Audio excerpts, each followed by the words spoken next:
If you want to get out from, like, if you want to break through, if you want to go from this level to that level, you can't be like, okay, I'm just gonna dip my toes in the water. I'm just gonna try it. I'm just gonna see it. I'm just gonna play around. I'm just gonna do.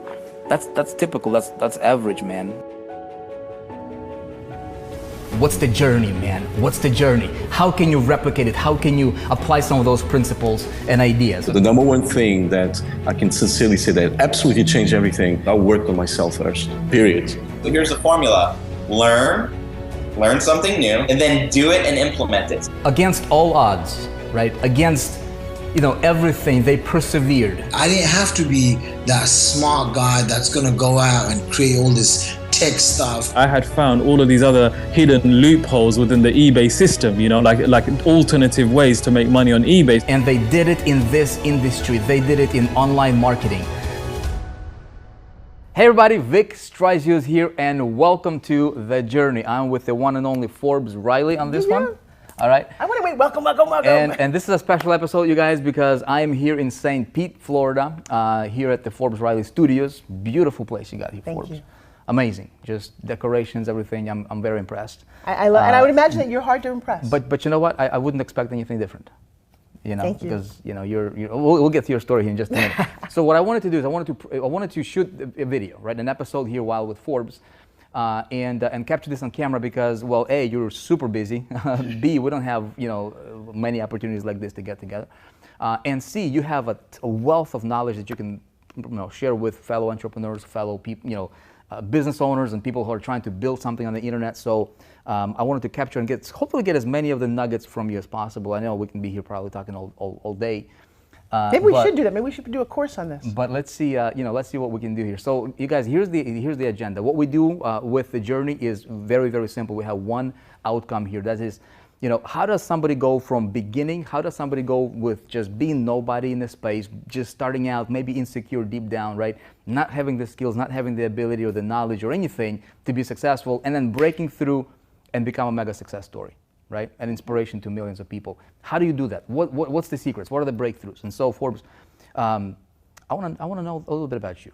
I know where you are now. TV personality, actress. Selling millions and hundreds of millions of dollars worth of stuff on TV and all over the crazy things that you're doing. You got this beautiful studio here. Has it always been like that for you? Yeah, I woke up super rich, super gorgeous, and it was completely easy. And thank you so much for watching. And you took, and there was this one pill that you took that just turned you around. Right? I saw the Matrix. Right. You know what's great? What's your story? My daughter, we started going to seminars. She said, "Mom, how come everyone who gets up and speaks has these terrible stories?" Yeah. I said, "Because if you had it easy, you'd have nothing to talk about. You'd have nothing to overcome." Yeah.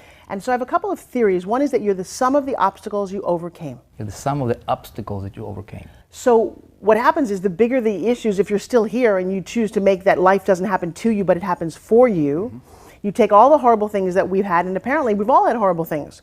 I was teaching yesterday and somebody said, "Oh, my story isn't as bad as yours." Really? We're going to compare? Yeah, one guy had his friend blow up in a war in front of him, and the other was raped by her dad. I'm sorry, which one is? Don't do that. Yeah. I don't care if you stubbed your toe, it's your story and your pain, and I think most of us have that. So my story, personally, is that I grew up on Long Island, grew up talking like this. I noticed you have like a little accent too, right? Yeah. I actually was made fun of, so I got rid of mine. And I had loving parents. Where were you born? I was born in Brooklyn, but what we just discovered is that we are brothers and sisters from another mother. I'm the same, I'm Ukrainian. Yeah, so I just found that out. I know, my grandparents are from Kiev and Odessa, and because for the longest time people were like, "What are you, like Italian?" I'm like, "No, I think I'm Russian." But you're not Russian, you're Ukrainian. Yeah. Which I'm very proud of, by the way. We're driven. I think we are, especially as women. We're kind of strong. I mean, is that everybody in the Ukraine? Are they a hardy people? Well, no. I think it's just like everywhere. I mean, if you have a reason to be driven, I don't know. I think maybe it's DNA or something. Well, but I also think when you come from a we'll talk about city. it. I want to address this because the energy and just the drive you have towards what you do is insane. Thank you. So I want to see, okay, it's a couple of things. One, I know that life's not going to last forever. I was a very ugly little girl. Let's start there. I was 8, and you don't need to feel sorry, "Oh, I can't see that," and people do that all the time. It's irrelevant whether you think I was ugly. I did, and I've got pictures to show it. I was 8 years old, and I got hit in the face with a baseball bat, and my nose grew all, it was like I had this odd broken nose. I used to suck my thumb. I had braces, I had teeth that stuck out in 4 different directions. I wore braces for 8 years. Now you have kids, right? Yep. Imagine you put your daughter in braces at 8 years old, full set of railroad tracks, and a tongue twister. So for years I talked like this, and I had to go to speech therapy. I had a thing in my mouth, and I had rubber bands, and I had a headset, and I had frizzy hair, and I was a little overweight because fast food had come out. My mom, God bless her, was always 260 pounds, so we ate McDonald's. McDonald's had just come out when I was a kid. McDonald's, Arby's, Kentucky Fried Chicken, and then Monday through Thursday was like TV dinners. Really? We didn't stand a chance. And I loved to dance, so now I was this heavy, chunky, ugly dancer. Okay, then to make it more interesting, my dad is an inventor. He makes a living as a printer, but he invented these weird things, and we should actually stick in some pictures. One of the things that he created with a half a garbage can, a lawnmower engine, and paper mache was my very own little go-kart, like a Batmobile. Really? He also had this thing that he put over our sink in the bathroom where you could crawl up into this 4-foot deep lazy Susan. Yeah. And as a kid, like Harry Potter, I could physically crawl over the sink in my bathroom and disappear into my medicine cabinet. Try explaining that to the kids in first grade. They're like, "You're a dork." And I'm like, okay. And then I was ugly, and I was really smart. And even if I wasn't smart, and this is what I've come to understand, my dad, God love him, he didn't graduate college, but he was this engineer, okay? So he used to teach us, by the time I got to first grade, I could do long division. Your kids probably in 5th grade don't know how to do long division, okay? So I showed up at school, and all of a sudden, I was labeled a genius. But I knew that I wasn't. There were actually a couple of geniuses in my class, really brainiac, smart kids, and here I am trying to keep up because I didn't want anyone to know that I was a fake. I didn't want to embarrass my family. And so I outworked everybody. And I didn't come to this, by the way. I'm in my 50s now. I didn't know all this until recently. I worked so hard. I graduated high school a year early. I graduated college with not 1, but 2 degrees in almost half the time, in 3 years with 2 degrees. I was so dedicated to working. Now, when you do that, you don't have a whole lot of fun. But let's backtrack. So now I'm 14. And my dad, one day, it's in June, we're sitting at the table, my mom and my sister would get a phone call, "Your dad's in a horrible accident. He has slipped and he's cut off the whole front of his hand in a printing press." And for the next 3 years, he would spend in the hospital 15 different operations. They would graft all parts of his body to rebuild his fingers, and it destroyed my entire family. We had no money, none. We didn't lose our house because my parents had a savings, but it ate through all of that. And you can imagine, as the man in the house, my dad lost his self-esteem. And all I know is I'm a 15-year-old kid, you know? And every day I don't go to baseball games or football games. I do some theater, but I see my dad in the hospital. And I love this man very much. And then when he got okay, I'm like 15, and they said, "We have no money for college. We're completely broke." It's like, oh, okay. But his doctor said, "Look, I will fix your daughter's nose for free." So they fixed my nose, got kind of cute. And my mom said, "Well, there's this pageant you could enter that's got a scholarship for school." And I'm like, "Mom." She's like, "No, don't worry. It's not a beauty pageant." Okay, Mom, it's a written test, a talent, and a personality. And I had all those things, and for 3 weeks on and off I would audition, but something happened. I'm 16 years old, I'm standing at the door, and there's 350 girls in there, and it's a written test is the first thing, and I'm damn smart, right? I got that. And I got my dad right there, and I said, "You know what? One of these girls is going to be on TV with Bob Hope in a national pageant, and it's going to be me." I have no right to say that. And it's only a good story because it ended up being me. So, like, what was that about? What was going on through your head that made you say that? It is, for entrepreneurs, it was my why. I'm looking at my dad. Did you love your parents? Of course. Yeah, well, not everybody does. I love this man, and I'm going to start to cry. He used to take me flying. I flew airplanes with my dad. I was his best friend. And he's a magician. I learned to do magic tricks. And to see this man hurt, you can make me cry, darn it. Because it's challenging to really go back and think about this, but I just wanted it to be okay for him. And I'm a kid. How do you make it okay for your parents? These 2 people would do anything for me, and they're hurting all the time. Yeah. So anyway, I got there. I got on television. And then the irony is, it was the worst week of my entire life. I am Jewish, and I'm in the middle of America in Tulsa, Oklahoma, where there's no Jews. In 1976, they thought Jews were people who had really big noses and were bankers. And y'all had the funniest accent I ever heard. I'm like, "What you talking about? I have an accent." And it was a horrible, confusing week for me. I left there, I changed my voice. I literally used to watch television and said, how do normal people talk? Went off to college, and then something happened. I was gonna be a lawyer. That's what my parents paid money to go to college. And while I was there, one person in one moment changed the next part of my life.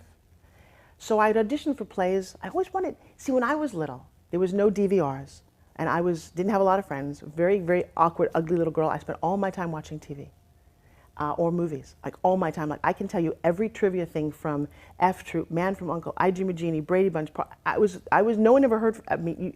My daughter says, "Mom, hey, Jeff, sleepovers?" I'm like, I didn't really have friends. So you weren't really social? Really social? I didn't exist. Everybody was prettier or better than I was. I would go home from school, I studied, I watched TV, I had no friends. So by this time you were what, 14, 15? Yeah, and it was weird. And then I got into this pageant, and then I went off to college, and again, kind of weirdly lonely. I didn't understand what friends were for. It doesn't matter. You know, if you're kind of a quirky person, I've discovered actually what I am as an introvert. I'm what's called an extroverted introvert. But nobody knew that. Nobody diagnosed ADD back then either.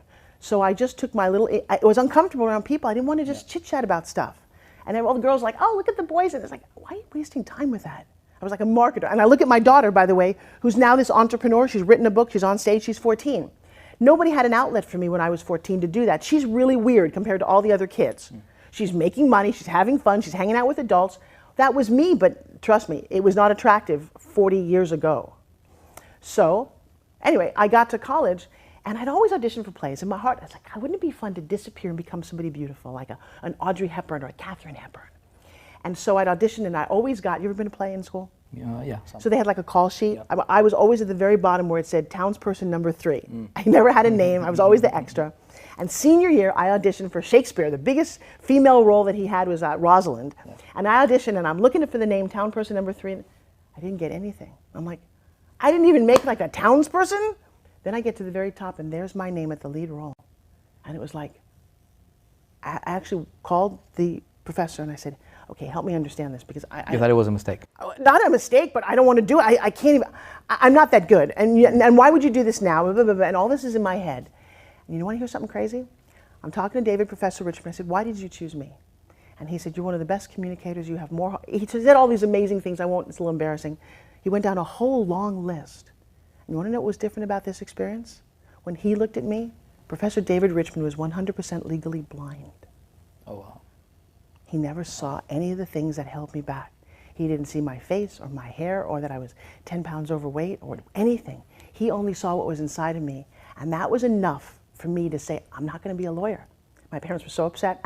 I moved to New York City. I'm going to be an actress. And I got the lead in my very first movie. That was your first breakthrough. My first audition, called Splatter University. It's a horror film. If you look it up, it's all over YouTube. It's got its own cult following, and I have the lead in the movie. And I'm a little bit overweight, but I'm good enough in the movie. I have an entire career based on the fact that one guy was the first one to look at me and not see my face, but see my heart. So how important is that for people to, because that changed you forever. Oh, absolutely. So would you attribute, I mean, your current personality to that event? Would you say, or was that something? I would attribute my personality to every event. Right. Because that was day one, a long time ago. I can go down the list, and I do, by the way, I teach this. Yeah. I coach my classes that I have, and they're business, because I have a thing about health, wealth, and happiness. Now, and I've got some massive achievements that I don't even realize. I mean, I help, ever watch the X Games? I helped create the X Games with Stuart Scott on ESPN. I hosted the Laugh Factory in Los Angeles, biggest comedy club for 3 years. I introduced the concept of doing fitness on television with Body by Jake. We sold the network for $500 million. I've done 150 infomercials. I could sit here and tell you all of these accomplishments, and I also go, damn, look at all the things that she did. The problem is I was so busy doing, I don't know if I enjoyed a lot of it, because I just wanted to be an actress. Yeah. And here's the irony of life. And I'll tell you what, you guys have a dream, something you want to do, and a door slams, like you want to be a professional athlete and you break your leg, probably the best thing that ever happened to you. You are the sum of the obstacles you overcome. You're somebody whose father, beat you or whatever it was, and you're this amazing man, and you go, man, I'm going to blame you for being a horrible dad, but thank you because I'm who I am. So every little thing that is because I struggled with my weight, I'm in the National Fitness Hall of Fame. I redefine the word diet. Ask me what diet means. What does it mean? Well, what do you think it means? Dad, what do you think it means? Come on. You limit yourself on the stuff that you consume. You limit yourself. Now, guys, do you hear that? How frustrating. Every day you go, oh, there's a diet. That means I limit. Why do I want to go on a diet if I have to limit myself? And as soon as I go off a diet, I'm a cheater. Right, that's the first thing that comes to my mind when I think of It's the first thing that comes to, you know what comes to my mind? Frustration, starvation, deprivation. I'm a loser. I've been on every diet, and I must be a terrible person because I can't succeed. You know what? You're not a terrible person. Redefine the word diet. D-I-E-T. Decisions I eat today. Right. But that's all it is. Right. I have a whole book and series about this. Just change your choices. Make different decisions. Make different. And by the way, here's what I do as well. I'm going to say there's no such thing as willpower. Do you agree? Interesting. Well, if there's no such thing as willpower, then you can't fail, right? Right. So watch this. If I give you accountability, if I give you a guy who's super fit, like on the internet, like a bodybuilder, and I show you what he eats every day. And I give you a guy who's 300 pounds overweight, and I show you what he eats every day. And I said, every day, all I want you to do is to email us what you eat every day. I'm not even going to give you the diet. Right. You start to look every day what those two people eat. And you, as a very smart person, go, well, if I want to be fat, I guess I should eat Cheerios at midnight and chocolate cake, because that's what this guy over here eats chicken 6 times a day. Huh. Now it's not a diet, it's your decision. It's your going, right. I want to look like that guy. Right. Maybe I'll do that. So when you think about that concept, man, how easy is it to apply these principles to pretty much every area of your life, including business? It's genius. Right. And by the way, so I'm sharing with you a lifetime of experience, and I love to put this in, like, this is why we teach classes. This is why we have courses. So look, so a lot of people watching this, right? You guys watching this, you know, you might be in the process of building a business, right?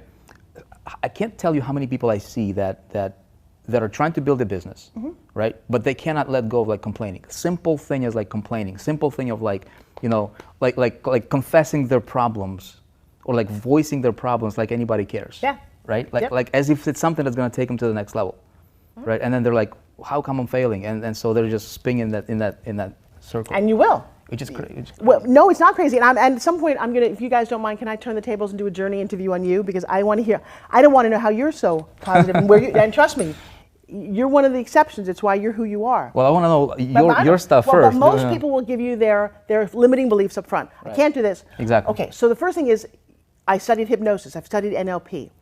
You know what happens with the word can't? You have a conscious. You and I are talking. We go to sleep. Our subconscious keeps us breathing and digesting. Right. Well, your subconscious has no sense of humor. Right. So if I tell you you can't do it, guess what? You can't. And you know how I know this? Because remember a time when you couldn't run, nobody could run the 4-minute mile. It was impossible. And we all believed. Those are important words. By the way, in the word believe is the word lie, right in the middle, L-I-E. It's a belief. I don't know if your God's better than my God. You believe it, I believe it. Who cares? It's all lies. So you happen to believe it. Right. Okay?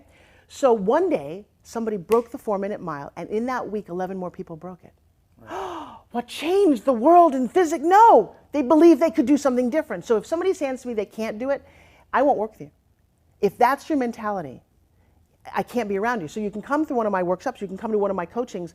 You've got to get some of that stuff out, and I'll tell you what, in my personality coaching, this thing, it's a one-time visit. If I'll fix you, but I'll take care of that in 1 hour, and then you move on. But I will tell you, if you keep hitting against the same wall, if you keep dating and you're in the 4th marriage, and I've got people like that, it happened a long time ago. You made decisions. In fact, one of the things that's really weird is, do you ever feel like your 4-year-old is driving your bus? Sometimes. Yeah. Now, you have kids who are 4 years old at one point, right? Yeah. Would you let them drive your car? No. Why? They're not capable. They're nuts. The 4-year-olds are like, I don't know, I could drive to the moon and I put stuff on my face. And then if you say to a 4-year-old, and listen to this if you're a parent, God, you're so clumsy. Ask an adult something, they'll tell you, oh, I'm so clumsy. That's probably something they heard when they were little, and they've kept that belief going. How valuable would it be to take out that slide in their life and change that? Yeah. So there's what I see in people right now is a whole lot of pain, a whole lot of limiting beliefs. We all need to make money, so we start a business. We jump into, I'm going to do a store, I'm going to do a network marketing. And then as soon as it doesn't work, that's a terrible product, isn't it? No, it's not. The products are all good. It's not them, it's you. Because you got people that are crushing it, and you got people that are failing, doing the same thing. What's the difference, do you think? Right. It's a person. No, it's their belief. Right. I believe I can do it. And I'll tell you what. Well, your belief leads to certain actions, to certain feelings, and then feelings lead to actions, Yeah. and then if you do the actions long enough, it forms a habit, right? And then your habits is what make who you are. Right, and I'm sure you hear this all the time. Does somebody say, "Oh, this is so hard"? Well, then it's so hard. Right. Could you walk in and say, "Oh, you know, this is a piece of cake. All I have to do is follow what Vic said. If I follow the rules, you know, he laid out a system. Most of us don't even want to follow the system. Find a system that works and follow it." So one of the keys is you got to get out of your own way. And I don't think that most people can do it on their own. Did you watch the Super Bowl? Yeah. Okay, Tom Brady, really good at what he does. You know what he has? He's a coach. A coach who probably makes less money than he does, but somebody who can see the entire game. So somebody that's that good, 4-time Super Bowl winner, still has a coach. You can't see your own game. And this is also, and I think I'm so excited because I now understand what's kept me from mega stardom. Because I'm not Oprah yet, but I do have a philosophy. If Trump is president, Forbes can be Oprah. It's my new philosophy. Thank you, Donald. But this is why you want to coach. And I didn't know this until recently. I didn't ask for help. I have some serious pitfalls. I didn't ask for help because I was afraid if I came to you that you would find out that I really was a fake. I have all these successes, but I was still afraid that that little girl who was trying so hard and knew she wasn't a genius, Didn't want to get embarrassed. That kept me from asking, would you help me? You know what changed is that you're in my studio. I now ask for help all the time. I'm so much more vulnerable. I'm so far from perfect. But now I'm okay to share that because my imperfection and my willing to talk about it has helped so many people change their lives. And then I've come up with all of these theories about leap and the net will appear. You walked into my studio today, about 3 or 4 hours ago, had no idea what to do or what we were going to do, right? You're going to leave here with video footage. You interviewed my daughter. You had a testimonial show up. We're going to get a book out of this. A course is going to build my life. All of that because what? You just took a leap of faith, said, I'm going to just show up. And the more you exercise that muscle, the more you do. So I love all of those theories. But you also, number 5 on the list of nuggets you're going to leave with, you are the sum of the 5 people closest to you. You know what's cool about you? How old are your kids? 11 to 1. So you know what about the 2 ones and all the little ones? They have imagination. See, my 5 people for the last 14 years, 2 of them have been on, they're 14 and under. So we dream. We go to Chuck E. Cheese. We go to roller coasters. We play. If you're sitting around and your mom's like, oh, honey, I don't think that you're ever going to be able to do it. And kids have no limit to their imagination. Yeah, but your mom does. She nags you. Your dad does. Your wife, oh, really? You're going to be an entrepreneur? Really? That doesn't work for anybody. No, that's not true. Surround yourself with people who make millions. You and I think differently than most people. Be in our company. And then I hang out with billionaires. Baby, I got to tell you. You know what's the difference between you and a billionaire, besides maybe 1 0, maybe half a zero, is that they're just influencing more people. Yeah. They're just playing a bigger scale. And by the way, I don't know that I want to be that visible. I actually want to shut down and go play with my kids because that has kept me grounded. But I up the people around me. So in other words, this lifestyle, this like what you want to do, your dream, it's not too far out. I mean, if you really just scale back and just simplify things, you just really look at like this big picture and just say, okay, you know, what do I need? Like, what's my step, and then second step, and then third step, and then. I mean, it's not as complicated as people make it to be. Well, right? actually, let me erase all of that. Can I start with? Most of the people that you deal and coach with, if you gave them $1 million, like a lottery winner, would they be any happier? They might be happier for a little bit, maybe, but I think it's, again, goes back to the habits. See, the answer is you wouldn't be any happier. And you know what proves that? Every lottery winner, almost every lottery winner, ends up just broke. Yeah. Right. So I do this exercise called What Do You Want? And it's a good question for you guys. What do you want? Forget that you want a business, you want a store, because I don't know that you want all those things. Most people say the first thing, I want financial freedom. And you know what I say to them? Go live in a box under a freeway. It's completely financially free. You don't have to pay bills. There's no, but that's fine. That's what you asked for. That's true, that's true. But no, I want the big house and I want the money and I want to travel. I had someone say to me, I want $10 million so I can travel the world. They get 21. I got the book Europe on $20 a day. I had a Walkman. Are you old enough to know what a Walkman is? Yeah. I had two little tapes with me. One was Burt Bacharach, who I can't listen to anymore ever, and the other was I don't know, like Donny Osmond or something really trashy, and a camera and a backpack on my own. And I said to my parents, see this book? I'm going to tear out every page. I'm going to see the city, tear out the page, and come home when I have the cover. Well, first of all, what 20-year-old does that on her own? And in a day where there's no internet, my parents didn't know where I was, I had a vision of doing this. I had no rules, I just believed that I could do it, and then I did. Most people don't understand that they can just do that. They're so full of what they can't do. But if you don't get out of your own way and understand that that's probably the biggest difference, you don't go anywhere. So it wasn't about money. I traveled in fact, I had $2,000 in my pocket. Don't tell anybody, I forged my Eurail pass 3 times. I slept outside of a train station. Confessions. Oh my God, I hope that the statute of limits says. I didn't have $10 million to travel. I had $2,000. I didn't even have a return airline ticket. And I didn't know if there were mayonnaise that I could eat or not. But I didn't wait till I had the $10 million. Right. Don't wait. What are you waiting for? My life is better when I have money in the bank. Your life needs to be good right now. So get out of your way. Get out of your own way, right? Big takeaway. It sounds so simple, man, but if people just take self-inventory, right? And just actually, be like, you know what? Hang on a second. Can I give you, wait. Get out of your own way. You did this on your own, didn't you? You figured this out on your own, who you are? Well, no, I had mentors. Did you have mentors? I have mentors, yeah. Yeah. So I was going to say, get out of your way is the first decision. Number if you 2 can't, is though, but if decide what people you're going to surround yourself with. If you can't right? get out of your own way, though, Yeah. do what Vic did. Find a mentor. Who was one of your mentors? I learned from Bob Proctor a lot. Les Brown, Yeah. you know, that inspiration that you can do anything you want. There's Yeah. no limits. You know, Bob Proctor helped me change the paradigm. Like, you know, he kept talking about, like, dude, if you know, look at the light, right? Somebody had to envision it. Look at the table, look at the chair, look at this camera, look at like anything. It was an idea in somebody's head, And so that repetition of this, you know what, if somebody just had an imagination and they made it a reality, they're just like you. You know how blessed I am? If you guys go to YouTube and you type in Bob Proctor and Spin Gym, I have Bob Proctor, who had a heart attack, used my product to recover. Really? Yes. Nice. But I want you to hear what you did. See, what Vic did was very smart. I'm 10 years older than you. No, 20 years older than you. See, back then, there was no internet. There was no YouTube. If you want to listen to a Bob Proctor now or an inspirational video, you just type it in and it's free. I didn't have that. So you have to hear it from somebody else. Nowadays, you want to listen to a Zig Ziglar. You can hear him speak, actually, or a Tony Robbins, or a Forbes Riley. I do a lot of motivational things. But back then, there was nobody. So I'm going to ask you to don't wait like I did. I wasted probably 20 years of my life, okay? I'm going to shortcut this for you. Go to a seminar. Go invest a little money, not a lot, in a coach, in a class. What changed my life for real at 31 years old was I happened on a seminar that's not taught anymore. 5 days, and then I did the advanced, and I made the investment. And here, I taught this yesterday for the first time. The first seminar, back then it was $400. And I had a huge money issue because I had none, so I held on to it, like this, right? And somebody said, you really should go to this. My friends at parties, like, they don't like you. I'm like, what do I care? He said, it's $400. I'm like, oh no. You know what he did? He actually paid for me to go. My limiting belief back then was, oh yeah, he probably just wants to go to bed with me. No, I've never seen the guy since. He just wanted me to be better. And then when I did the $400 one, which was amazing, there were like 150 people in the room, so unbelievable. Then there was the advanced one. And you want to hear what happened to me then? Advanced was $900. And my limiting belief said, oh yeah, now it's just a scam. They just want my money. And my friend said, but didn't you get value? I said, yeah, but they just want to sell you. He's like, what's wrong with you? So he said, all right, I'm not going to give you this one. He said, but I'll make you a deal. I'll give you a loan. You tell me the terms. And I said, okay, 9 months, $100, no interest. Saturday night of that event, Vic, is one of the 5 greatest nights of my life.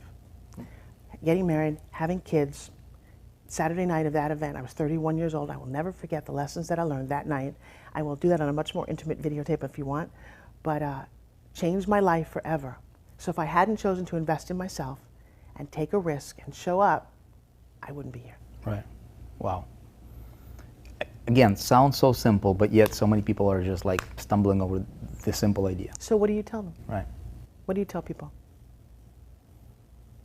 It's reinforcing the idea of, you know what, get yourself around people who will make you think different. I mean, that was a big thing for me. The biggest thing for me was just, because a lot of times you don't know what you don't know, right? Until you have somebody that can come into your life and like open your eyes and say, hey man, look at this, and try it out. And if you're open-minded enough to try it something different, you know, Bob Proctor used to say, look, if your way is not working, try ours, right? Do you hear this? And then if you don't know who Les Brown is, I have an infomercial with Les Brown coming out. Les was one of the first men that I met. His whole thing is, you gotta be hungry. You gotta want it. You gotta know that you're hungry. And this guy gets on stage and he's got this passion. One of the things you realize, if you just show up with passion, life changes. If I sat here and said, hi Vic, thank you very much. Look at my posture, first of all. You figure out your posture. If you don't know your posture, you get yourself a spin gym so you activate your muscles. By the way, I'll have you hold on that one. So that your body feels good. So here's one of my mottos that I actually live by. Everybody needs this. Health, wealth, and happiness. So people say to me, well, why do you do a spin gym Forbes at a business meeting? You know why? Because I'm sitting in a seminar for 8 hours, and you got to keep your metabolism moving. Spin gym on a video camera during the interview. Why not? I'll do how many conference calls have you sat there? How many 8-hour seminars are you just sitting there eating crap food? But here's the thing, but look at this, health, wealth, and happiness. If you are very, very rich, you're Bill Gates, right? Life is good, it's cracking, you're smart as whatever, 56, dead. Right. That sucks. What's the point, right? Now, the next thing is, if you are very, very fit and you're a bodybuilder and you have no money because you haven't figured it out, you're broke, you're unhappy. Yeah. Hit your health, your wealth, your happiness. That's exactly what we wanted to do in 4%. Yes. 8 key areas of life. You got your business, you got your health, you got your finances, you got, everything is important. By the way, 4% is so darn cool. Yeah? Yes, that's why we met. I'm watching this man on a video screen just have all this energy and all this passion. Here's what you do that dragged me to you, is you showed up with a sense of authenticity. A lot of people out there do all kind of things, sell all kind of things, promote all kind of things. But when you hear a Bob Proctor, who I know him, this is his life.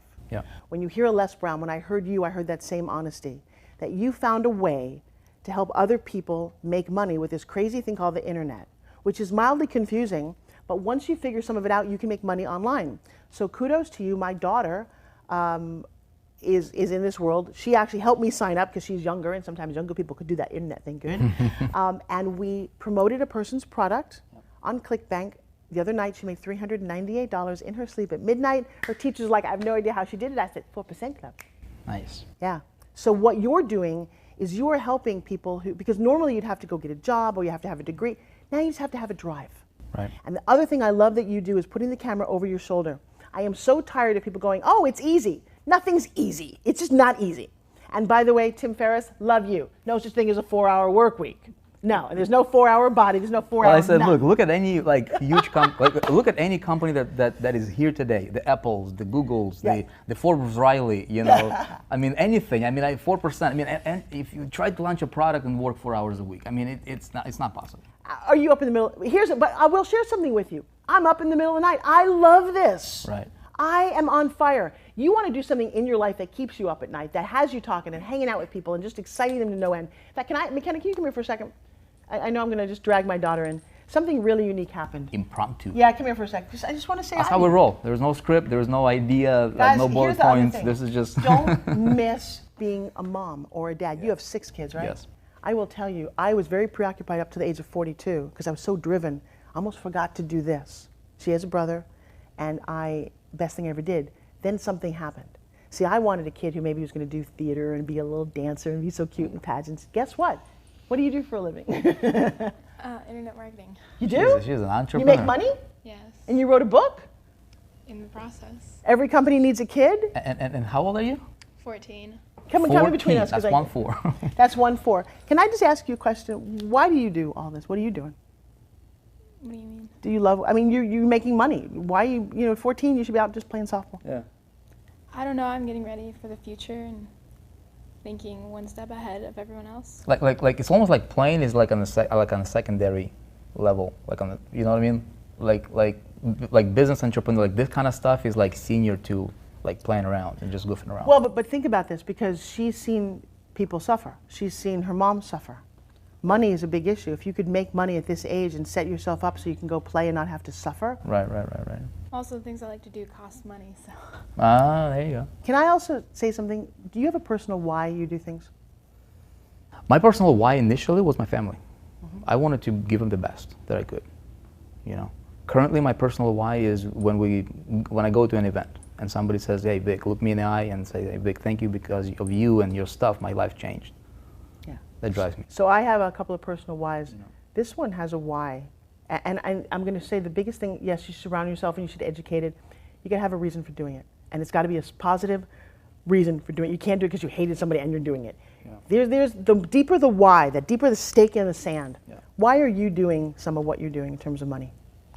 Well, the one reason I actually started this was my mom always wanted one of those big diamond rings. You ever see the woman walk in? They have like 20 carat. And she always used to like point them out to me. And I was like, no, one day I'm going to get you one of those rings. So let me stop for 1 second. You know why I wanted it? So my dad's in the hospital. At 15 years old, my mom is held up at the house at gunpoint by 2 armed guys who stole everything in our home. They took all our fake jewelry. They took all she didn't have a lot of jewelry. Right before my 16th birthday, there was a gold locket that had a teeny diamond chip in it. That was my present. They stole that. We already had no money, and they took everything else that we had.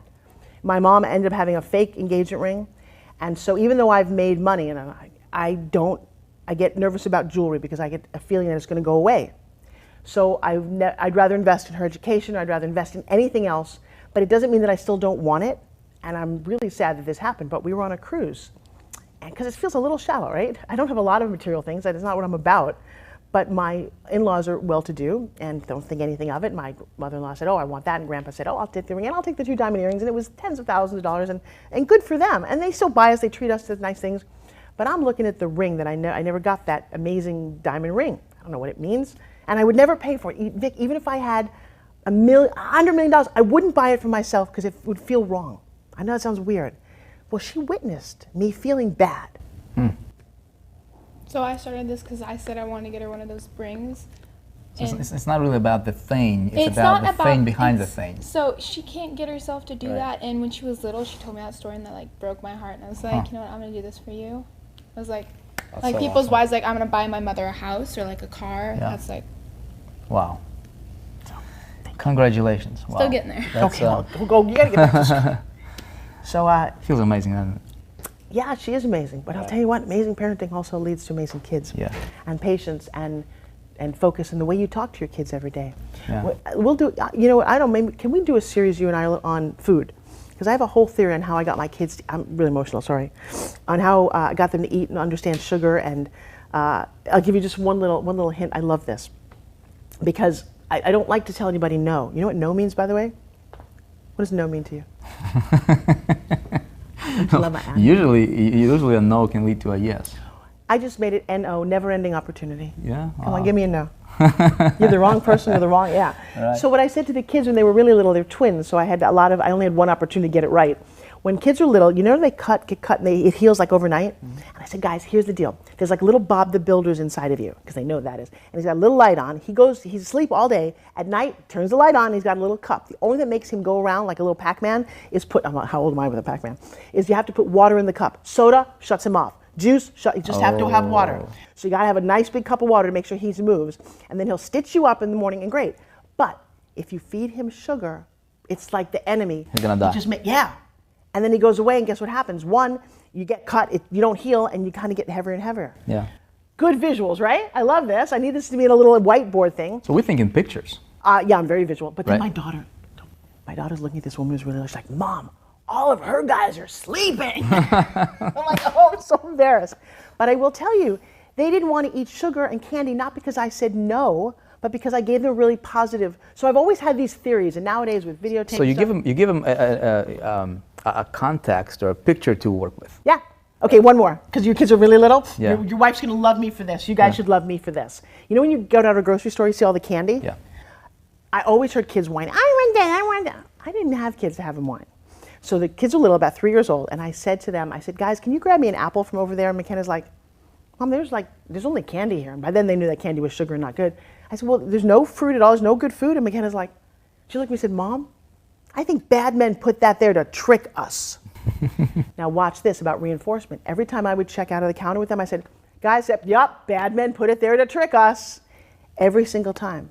There's no whining in my house. We never have And it's conditioning. And it's great. Yeah. It's great. The other thing I condition them to do every chance I get is to say, I love you, Mom.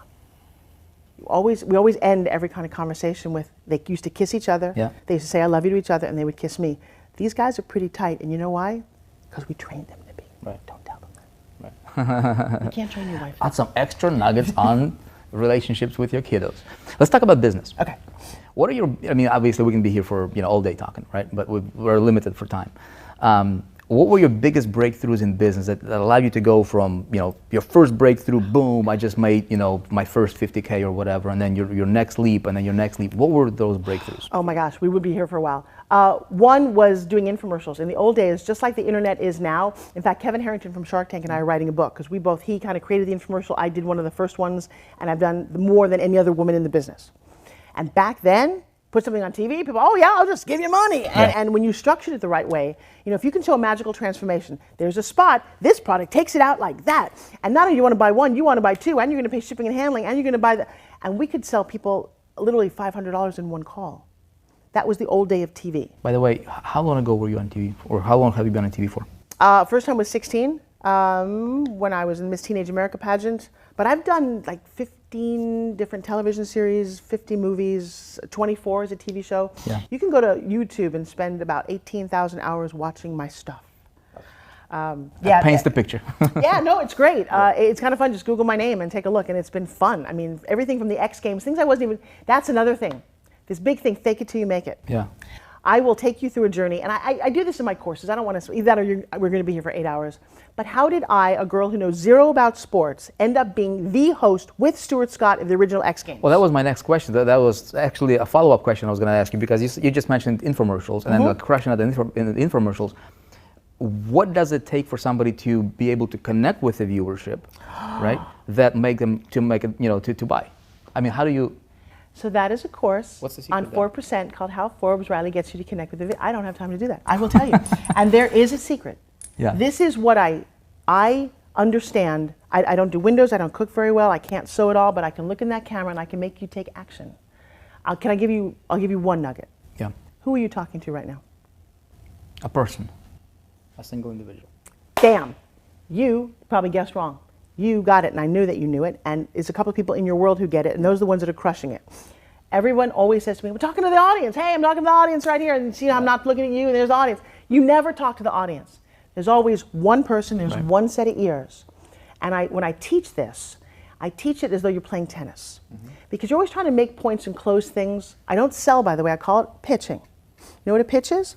Pitch is a once. Yeah, well, you intrigue him. You intrigue him to get to want to learn more, to know more. Yes and no. Okay, I'll challenge that. Because I don't want you to learn more. I can't make money off of learning more. I don't know what more is. It's not, here's what I think pitch is. Because all those things are correct. But I think a pitch is a one-sided conversation solely designed to get a yes. Now, the yes doesn't have to be an actual thing. Right. So pitching and closing, or pitching and selling, is totally different thing. First of all, if you're going to sell somebody, Yeah. you kind of encroach on their space. Yeah. I'm going to make you want it. Right, How do right. I do that? Well, this is what we teach. Number one, put out the problem. You don't know, do you want this right now? If I said, here's this. You go, No. It's a hunk of metal. What do you want? Yeah. But now if I say, do you like having a fit, sexy body? Yeah. Does your wife really appreciate that? Of course. Yeah, really. And how hard does it take to get that? Well, it's usually you got to work. Yeah, you got to work. You have a time to work? No, you go to work. So now you got to work out. That sucks, doesn't it? Do you find that the gym is a horrible place to be? It's got smelly. If I could never go to the gym and be fit, would that be amazing to you? Right. So you basically again. You wanna come you're study talking with me, you're yes. talking their language. You're talking what they're thinking. Yeah. You're just voicing. You basically you explain their issue and their problem and what they're thinking, but you just made it clear to them. Set the stage. Right. And it's called features and benefits. Yeah. I could tell you that this has 3 rings and a string, and you would go, who cares? But if I told you that in just 2 or 3 minutes a day, when you activate this because it spins, take a look at my muscle right here. See how that arm moves? Every time I do this, I move every single muscle. Because of this, which fits in my pocket and is fun to do, unlike a dumbbell, I can get my entire workout in 5 minutes. Well, you break a sweat with that one, 30 seconds to a minute. Oh, look what he's doing. But it does work. It helps if the product does actually work. Right, and I'm a pretty fit guy. I mean, I do P90X. I'm okay. I mean, Right, but if you watch this on TV, Yeah. so now there's another thing, and I teach this too about what a magical transformation is. So it's not about the thing; it's what the thing can do. It's the result that people are looking for, right? Who cares that about they can get who cares through about the 4%? thing. You care about making more money in your sleep. Right. And that's what you do. Right. If you understand the benefit of it, Right. if you understand why do you want, and then if you have an emotional hook, I could sit and say, want to make more money? Join 4%. Or I could say, hey, you know what? You've got kids, and you haven't taken a vacation in a while. Yeah, you know why? You're probably in a job that you don't love. Your wife's a little disappointed, and your kids are going, wait, Dad, I've only got 18 years with you, and then I'm gone. We're never going to get that vacation because you don't have an extra $10,000 in the bank. Gosh, if somebody could come along and, now I'm here. It's totally different. Paint the picture, be emotional, get what they want. People want a lot of things, they don't necessarily know that. So it's your job to intrigue them and excite them and enroll them. And then, by the way, and this is why I'm still here after all of these years, deliver more than they expect. Over-deliver, under-promise, and you have got people for life. That's why the FCC and all these companies come down going, you can be $10,000 a month and it doesn't have to, you have to get out of bed for it. Well, baloney. Shallow. You can't don't do that. Don't do that to people. I personally am taking a stand right now. I love what you do. Is it totally easy? No. You have to invest some time? Yes, of course you do. But there's such a payout at the end. Yeah. And you're still here. You're not a guy, I think you're going to be here for the rest of your life, right? Yeah. I mean, I told our 4% group members you're watching this. I said this clearly. I said I don't want to do anything else. This is my last rodeo. I've been doing this for 13 years. Promoted other people's products and companies and things like that. And there was something missing. Which was? Something was missing. I believe that what we're doing now is we're helping an individual break through on. People think they want money, right? Mm-hmm. But in many cases, that's not really the thing that they want. Because what's money? You want more money, $100. Okay, here you go. Extra $1,000. But if we can change an individual from within and help them transcend, right, and become better, become that 4%er in business, that's going to spill over to their finance. Now they can take more vacations. Now they can contribute more. Now they can invest in themselves. Now they can, start. You see what I'm saying? So we're changing the whole person without them even 4%? without them even realizing what's happening to them. But at the end of the day, they're looking back and they're like, my goodness, how come I've come, right? Well, but you know what? I'll challenge you a little bit. And one of the things that Vic did, which I'm very impressed with, and thank you, was to invite me to speak on your stage. Yes. And you also invited some of all my friends who were very impressive. We have a conference coming up. Yeah. So from Russell Brunson. You'll be there. Russell Brunson will be there. Les Brown will be there. You know, there'll be some really powerful. You look players. at Tony Horton, which I think is impressive. Tony Horton will be there. Yep. All my friends, by the way, which is amazing that I can call them my friends, which means I've contributed a lot to other people's lives. But I'm going to say, number one, only girl. Yeah. Okay. So here's what's missing for me is there's not a lot of female role models. But the thing too, when you talk about from the inside out, that is what I am doing. You're going to look for a tour that I'm doing called the I Am Enough Tour. Because I will tell you, you can make all the money in the world, and until you own and love who you are, I've seen billionaires who've committed suicide because it's not about that, and that's what we think it is. It's not even about it's not about anything. It's about letting go, embracing, contributing, and hearing. Remember I talked about being around those people? If you're in by the way, let me promote what you're doing. If you could be in a room with Les Brown or Bob Proctor, that's great. That is amazing. And Vic, wow, that's really cool. And Forbes Riley, that's even enormous. And Tony Horton. And then you layer on this nut job of a guy named Russell Brunson who's changing people's lives. Oh my God, that's the people I'm playing with, okay? Right. Wow. So if I can call them friends, and I'm just a kid from Long Island, you're a kid from the Ukraine, we're nothing special.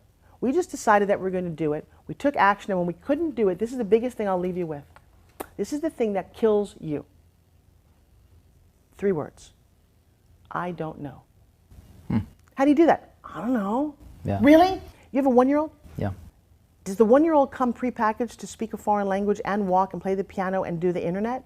No. But if a little toddler goes, I don't know how to walk, I don't know how to do this, I don't want to, they'd never grow up. They'd never do it. Right. So they don't say I don't know, they just do it. Yeah. If you guys just stop, because what I don't know for me is this hallway and all the doors close. You don't need more resources, you need to be more resourceful. Right. And the other analogy that I love, do you like lobster? Well, I'm not a huge fan of it, but I do eat it. But we know what a lobster is, right? Kind of thing with a hard shell on the outside. So, but now the shell doesn't grow. Do you know that? I didn't know that. The shell doesn't grow. I know, this was crazy, right? So a little lobster, what has to happen is they grow on the inside. They're kind of soft, squishy, and that's the part you eat. They get big and big, and they get so darn uncomfortable in that shell that they actually back out of their shell, totally vulnerable to get eaten, crawl under a rock, and grow a new ectoskeleton. Oh, wow. All right, and that shell's left there. So I actually have a shell of a 100-pound lobster. That was like the big thing with my dad. It was crazy. But here's what's funny. If a lobster were a human being, it would never grow. Because when it gets so uncomfortable, it would take a Prozac. It'd go to the doctor. That's right. And I don't want to be on. So what you have to do as a little lobster, as a little human, as a little entrepreneur, you have to get so uncomfortable going, I don't know how to do this, and you take a new course. Yeah. You don't sit there going, oh, it's too hard, I can't do it, or give up. If the lobster gave up, they'd be 1-pound lobsters. There's 8, 10, 20-pound, by the way, a 20-pound lobster is a 100-year-old lobster. Okay? Be uncomfortable, seek change, get support system, and pretend that nobody knows. I don't know how you do this. I don't really care to know. I just trust that if I keep moving forward. Right. Wow. Have you ever fallen off a cliff? There's no cliff. It's fine. You just keep going. You sometimes just scrape your knee. Yep. And then what? You keep going, you get better. You also have to understand. Yep. The other thing, too, is there's no end to this game. We don't get out alive. So if you have a bigger bank account when you die than I do, yay for you. Right. Are you happy doing this? You know, is this connection today, getting to know you, getting a look in your eyes? I'm so jazzed. See, he was a guy on my internet, on my computer, and he's now in my face. This is as good as it gets. Yeah. This is the day. It's about loving the game. It's about loving what you do. Right? Yeah. Whether it's internet, whether it's whatever it is that you want to do, you know, it's enjoy the process, enjoy the game, be the best at what your craft. Decide. It's a decision. And have fun. Jesus, I mean, you guys are so serious. Look, it's so annoying.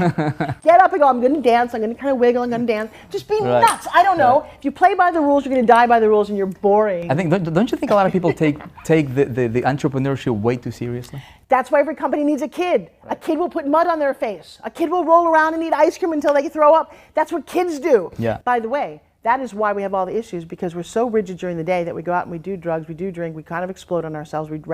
Because we don't play enough. It's almost like we build this box around ourselves. Okay, this is how I should be, and it's like, and then you grow, and then you like, and you get uncomfortable. And you don't want to. You know, I keep saying this thing in 4%. I said, yeah, you got to go through a short-term inconvenience to get to long-term comfort, right? I like that. That's good. That's a lobster. So yeah, similar concept, right? Yeah, we call it the lobster theory. And I mean, you went through it. I went through it. Everybody who's successful went through it. Yeah. I don't know anybody who was like just like, okay, here you go, you're gonna be successful, and boom. By the way, if you are, a year or two later, I've met those people. I dated one of the guys whose grandfather created, sorry, I won't say that, to be terrible, created a city in this country that his name was the same last name as the city. And he used to drive around going, which Porsche should I buy now? I'm not sure. He had a huge trust fund, boring as all get out, and eventually killed himself. He had no reason to live. There's no happiness, yeah, right. Well, because, so if the struggle, by the way, this is also happens with kids. This is a really confusing thing. I didn't grow up with anything, right? So now what do I want to do? I want to give my kids all this stuff. Don't do that. Make your kids work for it. See, you have, I mean, your daughter, I mean, could be like loaded, right? I mean, you could take the approach of like, okay, I'm just gonna give her anything she wants. She doesn't have to work. She's taken care of, right? Right. But here she is, you know, she's a hustler. She's a builder. She's, you know, she's working on funnels. She's working on a book. She's like in the game. Because otherwise you're boring. We have friends, and she goes to a school that's a very rich school. Don't give your kids everything. That isn't the game of life. You don't feel like you earned it. You don't feel like it's yours. Nobody wants anything given to them, but they think they do. Yeah. I mean, I used to look, there was a mansion, and I do have to go, actually, I'm running late. There was a mansion in my hometown, and I remember thinking, man, it must be amazing to live there. Now, what's funny is, if now I know what I know, I don't know if those people were alcoholics or treated their kids nice, but I just saw this beautiful manicured lawn and a house with 2 giant chimneys, and I thought, one day I want to live there. And I kept that in the back of my head, because to me that represented something. Well, funny, how embarrassing is this?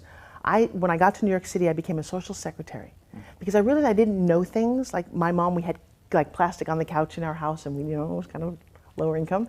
And when I got to the Graces, I'm in the car with Mrs. Grace, and she said, you need to go get Louis Vuitton out of the trunk. And I said, who's in the trunk? Is there a human in the trunk? Louis Vuitton, I don't know. And she looked at me and she said, you'll learn. And I did, because it was important to me. Yeah. But what I learned was a lot of things I also didn't want to be. I didn't want to be shallow and superficial. I will never pay $1,000 for a handbag. I just won't. That $800, and by the way, it used to be my mom would buy one $10 t-shirt and you could have 10 of them. She would never buy a $10 t-shirt. Then it got to a point where I could buy a $100 t-shirt and don't think about it. But I stopped. I said, you know what? There's no pair of shoes, and somebody did a thing, I have a whole lot of shoes. There's no pair of shoes or a handbag that's ever worth more than $100 or $200.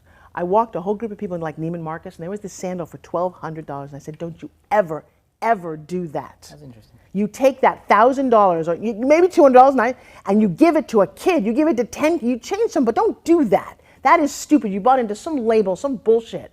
You don't need the Rolls Royce. You don't. You can have it if you want it, yay for you. You know what you do when you drive around in a Rolls Royce? You look like a victim. You're like, I have to show you how much money I have. If you really had money, you'd be in a... I never heard that one before. Because you do. I bet you're ostentatious as all get out. I just think it looks terrible. Maybe, I don't know. And they're beautiful, but I would never, ever. Now you're going to go give me one going, Forbes, you want one? Hey, no, I don't. Forbes, you're talking to entrepreneurs now. Well, because here's the thing. People who are aspiring to drive Rolls Royces. Shame on you. Shame on you. I'll tell you what. Because a Rolls Royce, $200,000, could you take that, could you go to Guatemala with me and build a bottle school for a kid and watch 50 lives change? What is your why? If you want to be the biggest, is it a kind of a male thing to show your whatever, or the biggest on the block? That's your Rolls Royce, yay for you. Oh. Shame on you. Yeah. What are the top 3 things that are important to you? Getting my message out. You know, being healthy. I've lost my health a couple of times this year, last couple of years. I got very stressed over some emotional issues, over digesting problems of other people, and ended up with a kidney stone that went septic and lying on a table with no blood pressure. And a whole bunch of people around me going, she's got no blood pressure. And in the back of my head, I'm thinking, oh, I went through pregnancy with twins. I had a low blood pressure. They're like, when I came out of it 10 days later, they're like, you had no blood pressure. There's no guarantee. You get septic, you die. Got it? And it took me a long time to understand that that was possible. And then since then, because of that, then I had a stomach issue because of all the antibiotics I was on. And next year, I was in the hospital again, and they diagnosed me with stomach cancer. Wow. That was over Christmas. I'm like, at that moment, the Rolls Royce doesn't mean anything. Exactly. Nothing. And I had this moment of going, well, that's too bad. I didn't expect the ride to end so short. Shit. Okay, so how close do you want to hold your kids? What do you want to do if you knew that you were going to be gone in 3 months? Priorities change. Everything changes. Wow. And I took a breath and I said, all right, 2 things are happening. If you don't respect your health, God will take it away from you and you're just not here. So then what are you doing here? And I shifted from being this actress who just wanted to be beautiful and cared all about me to going, how much could I contribute to other people? And I started on this crazy crusade about how many people could I help. I'm not even keeping score about that. I had people in the studio yesterday and I changed their lives. I know it. I mean, I had the most profound effect. And it's not, oh, yay is me. I affected somebody else's life. Go on Facebook and check it out. So now it matters. So that health thing, don't take it for granted. And so that goes back to, yeah, don't have a big belly, don't have flabby arms, don't keep saying you hate your body because God will take it away from you. I had a woman, and I taught a whole course on this. I taught a mental weight loss course. That's critical, what you just said. Like, what you say has power. Look in the mirror and you say, oh, I hate this, God will say, screw you, I'll take it away. And I had this. I had a woman say, I hate my thighs. I said, really? See the woman in the wheelchair? Your big, jiggly, cottage cheesy thighs? She wishes she would kill for those because yours work and hers don't. And don't you ever dare say that again. Right. Because if your brain hears all this, guess what? Then you don't have to be here. Right.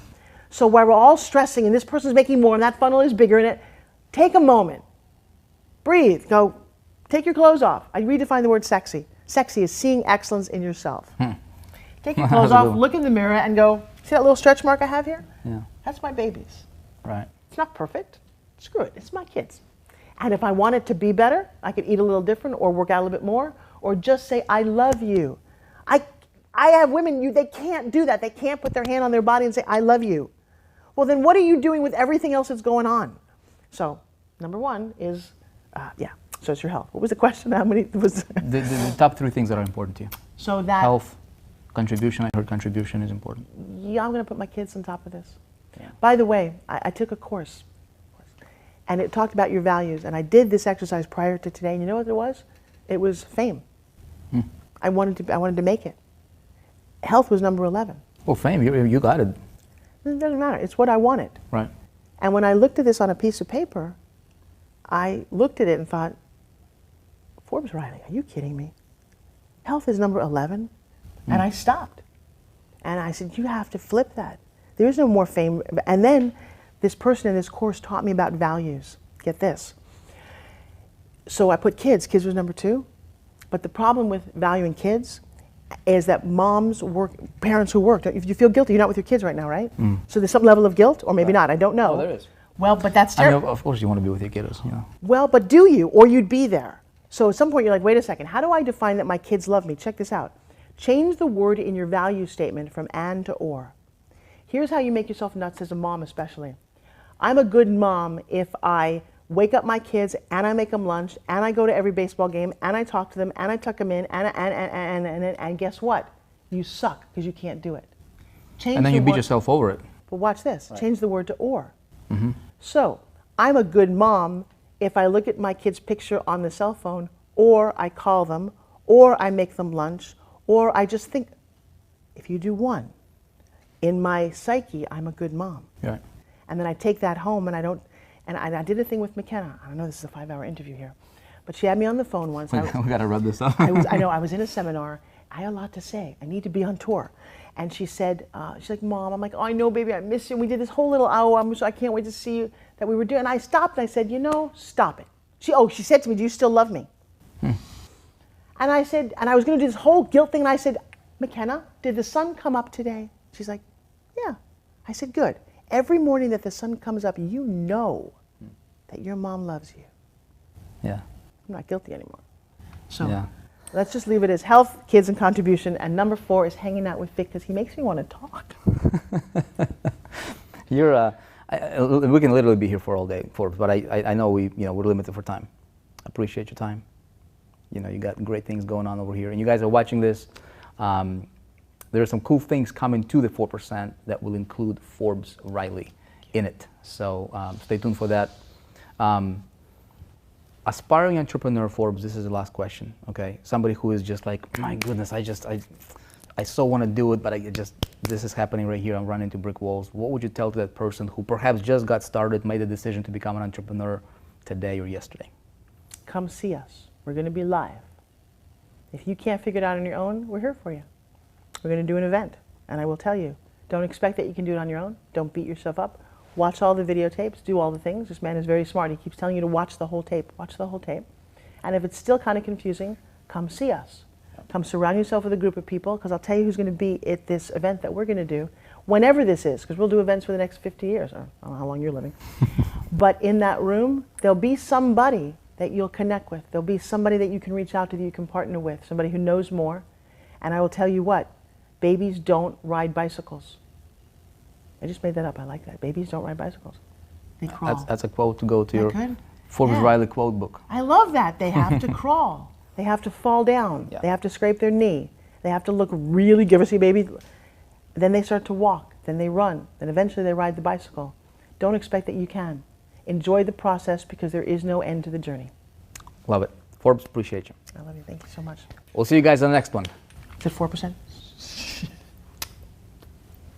I am so late. She's going to kill me. I just couldn't leave.